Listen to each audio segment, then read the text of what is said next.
మన మల్టీ ఛాంప్లో ఇవాల్టి special chicken 65 biryani. అయితే ఈ చికెన్ 65 బిర్యానీని చాలా సింపుల్గా ఈజీ టెక్నిక్స్తో చాలా అంటే చాలా రుచికరంగా ఎలా తయారు చేసుకోవాలో చూసేద్దామా? మరి ఇంకెందుకు ఆలస్యం, చిన్న చిన్న చిట్కాలు యూజ్ చేసి ఈ చికెన్ 65 దమ్ బిర్యానీ తయారు చేసుకుని ఇంటిలో 10 హ్యాపీగా ఆస్వాదించండి. ఇంకెందుకు ఆలస్యం, లెట్స్ స్టార్ట్.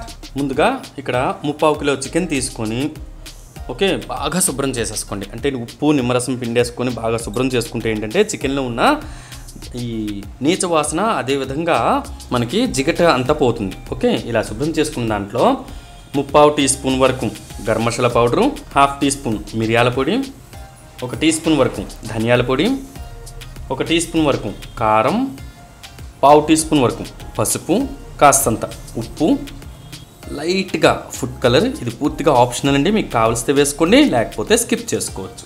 చిటికెడంతా అజినమోటో, ఇది కూడా పూర్తిగా ఆప్షనల్, మీకు కావలిస్తేనే వేసుకోండి. దాంతోపాటు 1/2 టీ స్పూన్ వరకు అల్లం వెల్లుల్లి పేస్ట్ వేసుకొని వీటిని అంతటిని ఒకసారి బాగా మ్యారినేట్ చేసుకుందాం. ఈ విధంగా ముక్కలకి బాగా పట్టించుకున్నాం. చూసారా, ముక్క అంతటికి బాగా పట్టించుకున్నాం కదా. ఇప్పుడు వచ్చేసరికి ఇందులోనే 2 టేబుల్ స్పూన్స్ వరకు కార్న్ఫ్లోర్, అదేవిధంగా 3 టేబుల్ స్పూన్స్ వరకు మైదా వేసుకొని అస్సలు నీరు పోయొద్దు. నీరు పోయకుండా దీంట్లో ఉన్న అంటే చికెన్లో ఉన్న నీటితోనే చక్కగా కలుపుకోండి. అప్పుడు ఏంటంటే చికెన్కి చక్కగా పట్టుకుంటుంది. ఒకవేళ కావాలి అనిపిస్తే గనక జస్ట్ 1 టీ స్పూన్ అంత నీరు వేసుకొని కలుపుకోండి. నేనైతే ఇక్కడ వేయట్లేదు. చూసారా చికెన్ ముక్కకి ఎంత చక్కగా పట్టుకుందో. ఇలా పట్టించిన తర్వాత దీన్ని మూత పెట్టి ఒక అరగంట పాటు పక్కన పెట్టేసి రెస్ట్ ఇద్దాం. అయితే ఇవన్నీ బాగా కలిపేసుకున్నాం కదా. మూత పెట్టుకునే ముందు ఏం చేయాలంటే జస్ట్ 1 ఎగ్ ఈ విధంగా పగలు కొట్టేసుకొని వేసుకోండి. 1 ఎగ్ జస్ట్. ఓకే, ఎగ్తో పాటు మనకి ఈ బైండింగ్ అయిన చికెన్ మాత్రం చాలా బాగుంటుంది, విడిచిపెట్టదు. అదే కనుక వాటర్ వేశారనుకోండి కొంచెం విడిచిపెట్టే ఛాన్సెస్ ఉంటాయి. కాబట్టి ఎగ్తో పాటు ఈ విధంగా బైండ్ చేసుకోండి, అస్సలు విడిచిపెట్టదు, టేస్ట్ కూడా చాలా బాగుంటుంది.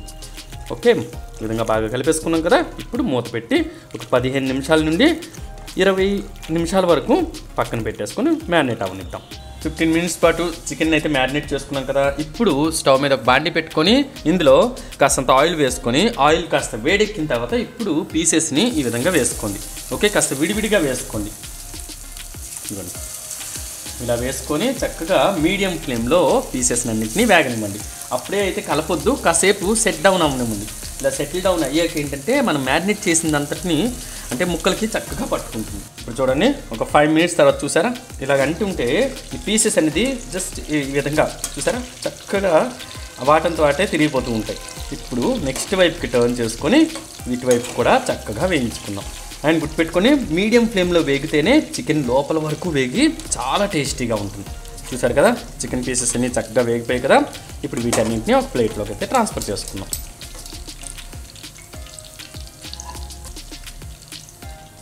ఇప్పుడు ముందు వేసుకున్న విధంగానే మిగతా పీసెస్ని కూడా వేసి వేయించేసుకుందాం.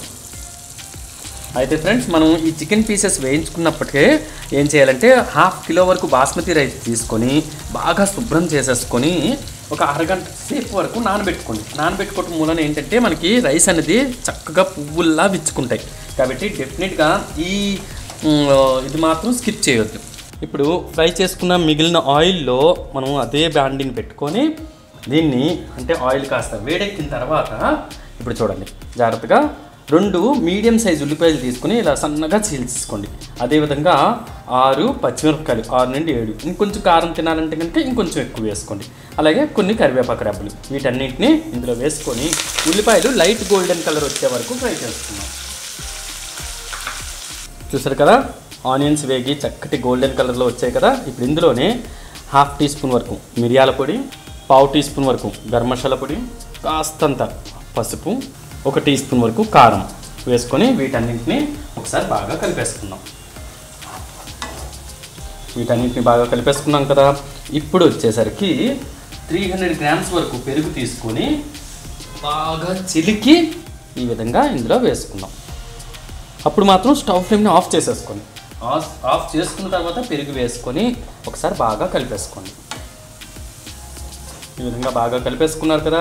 కలిపేసుకున్న తర్వాత ఇప్పుడు స్టవ్ ఫ్లేమ్ని ఆఫ్ చేసుకొని మీడియం ఫ్లేమ్లో దీన్ని బాగా బాయిల్ అవ్వనివ్వండి. చూసారు కదా, ఇదంతా వేగి ఆయిల్ పైకి తెలియ మంచి కలర్ వచ్చింది కదా. ఈ టైంలో మనం 65 పీసెస్ వేయించుకున్నాం కదా చికెన్ పీసెస్, వాటన్నింటినీ ఈ విధంగా వేసేసుకున్నాం. వేసుకున్న తర్వాత వీటన్నింటినీ ఒకసారి బాగా కలిపేసుకొని కాస్త దగ్గరికి పండిద్దాం. ఈ కన్సిస్టెన్సీ అనేది దగ్గర పండిద్దాం. చూసారు కదా, ఈ విధంగా కన్సిస్టెన్సీ అనేది దగ్గరికి అయింది కదా. ఇప్పుడు స్టవ్ ఫ్లేమ్ని ఆఫ్ చేసుకుని దీన్ని పక్కన పెట్టేసుకున్నాం. ఇప్పుడు రైస్ వండుకోవటానికి ఒక బౌల్ తీసుకొని ఇందులో రైస్ మునిగేంత కంటే కొంచెం ఎక్కువ వాటర్ పోసుకొని ఇందులో కాస్తంత జాజి పువ్వు, 3-4 ఇంచీలు దాచిన చెక్క, 4 యాలకులు, అదేవిధంగా 7 లవంగలు, 2 అనాస పూలు, చిన్న చిన్నవి 4 బిర్యానీ ఆకులు, కాస్తంత పత్తరిక పూలండి, అదే బిర్యానీ పువ్వు అంటే ఇస్తారు. అదేవిధంగా 1 టీ స్పూన్ వరకు సాహీ జీరా వేసుకున్న తర్వాత ఇప్పుడు ఉప్పు మాత్రం ఈ విధంగా వేసుకోండి. ఎలా అంటే మనకి నీళ్ళు సముద్రపు నీరులా ఉండాలంటే అంత ఉప్పుగా ఉండాలి. వేసుకున్న తర్వాత వీటన్నిటిని ఒకసారి బాగా కలిపేసుకొని ఓకే వాటర్ని బాగా తెల్లకాగనిద్దాం. అయితే దానికంటే ముందు ఏం చేయాలి, కాస్తంత పుదీనా, అదేవిధంగా కాస్తంత కొత్తిమీర కూడా వేసుకొని వాటర్ని బాగా తెల్లకాగనిద్దాం.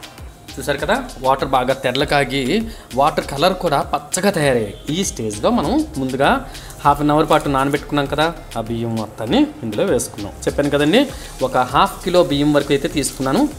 ఓకే, ఇందులో వేసుకున్న తర్వాత బియ్యం మొత్తాన్ని 60% వరకు ఉడకనిద్దాం.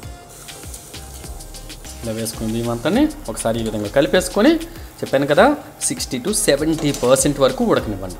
ఓకే, అయితే ఫ్రెండ్స్ ఈ ఉడికేటప్పుడే ఇందులోనే ఫ్రెష్గా నూరుకున్న అల్లం వెల్లుల్లి పేస్ట్ ఒక 1/2 టీ స్పూన్ వేసుకొని అయితే కలుపుకోండి. ఓకే, అప్పుడు ఈ అల్లం వెల్లుల్లి పేస్ట్లో ఉన్న ఫ్లేవర్ కూడా బియ్యంకి పట్టుకొని మన 65 బిర్యానీ అనేది చాలా బాగుంటుంది. ఓకే, ఈ స్టెప్ను మాత్రం అస్సలు స్కిప్ చేయొద్దండి.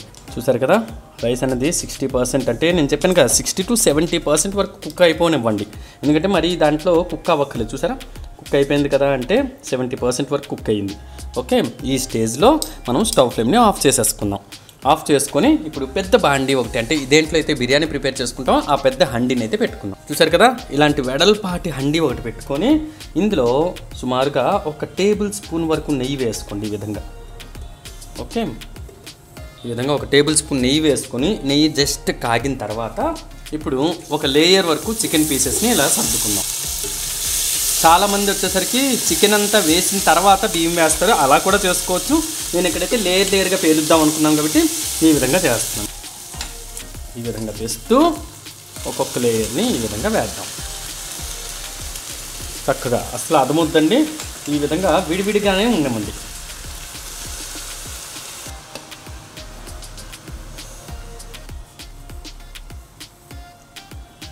అంటే 2 లేయర్స్ వరకు మనం చికెన్ అయితే స్ప్రెడ్ చేసుకున్నాం.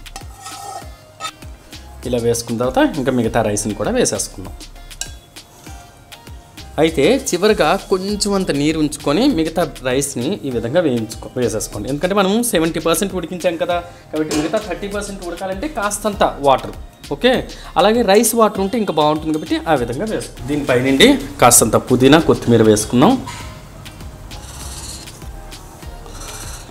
ఒక్క చుక్క బిర్యానీ మీఠా అత్తరంటే ఉంటుంది, బిర్యానీ ఎసెన్స్ కూడా అంటుంటారు, ఒక చుక్క మాత్రమే.